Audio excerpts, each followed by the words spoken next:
امتى تعرف انك مع الشخص الصح؟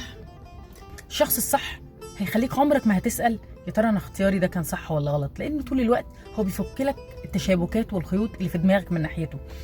اي سؤال، اي استفسار هتلاقيه هو بيرد من قبل ما تسأل، عايز يطمنك، عايز يحسسك ان انت قد ايه مهمة في حياته، قد ايه ليك لزوم، وقد ايه تديله قيمة لحياته. لما تحس ان انت بتضيف قيمة للعلاقة، ساعتها هتعرف ان انت في العلاقة الصح مع الشخص المناسب.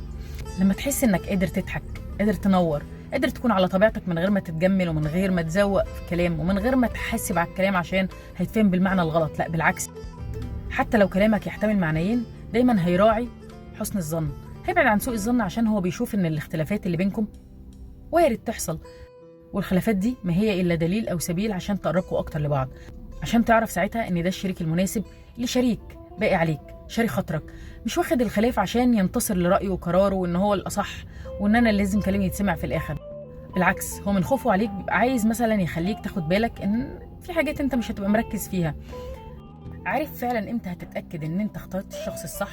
لما هتلاقيه مسح كل ذكرياتك مع الناس اللي قبله، مش مهتم تعرف عنهم اي جديد ولا عايز تعرف عنهم اي حاجة، مكتفي بيه ومستغني ومستكفي بيه.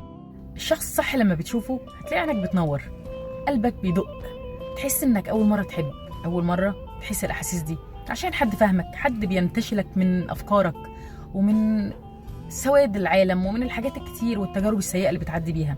بالعكس، الحد ده هتحس ساعتها انك لاول مره بتطمن، اول مره قلبك بيرتاح، تحس ان انت وقتها مع الشخص الصح. الشخص الصح بيخليك حابب ضحكتك، حابب صوتك، هتبقى قادر تقول الحاجات اللي انت ممكن ما تتكلمش فيها قدام اي حد، قادر تعري ضعفك ونواقصك وتقول انا عندي المشكله الفلانيه، والحد اللي قدامك باصص لك وهو مبسوط كل اللي انت بتحكيه عشان هو مش شايف غير بني ادم كامل. مفيش حد فينا كامل، بس هو مش عايز يشوف عيوبك لانه شايف كل حاجه فيك مميزه. مميز فيك ان انت حبيبه، ان انت مقرب ليه، ان انت جنبه، ان هو عايز يكمل مع الشخص ده عشان مفيش حد فينا كامل، بس الحد ده حقيقي، الحد ده يقدر يسند. هتلاقي نفسك في وقت من الاوقات اكتشفت يعني ايه كلمه سند، يعني ايه ان حد واقف في ظهرك وسندك، مقوي قلبك، مقوي خطوتك، تقدر تعتمد عليه. اهم حاجه في العلاقه الصح ان انت حتى لو غلطت هتبقى مش مضطر تبرر افعالك وتبرر ان انت ليه عملت كده.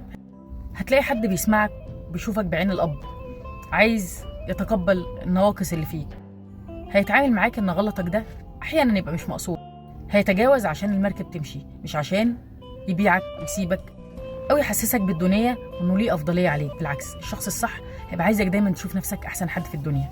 لما تلاقي الشخص ده امسك فيه بايدك واسنانك عشان ده مش موجود كل يوم. نسرين العمري.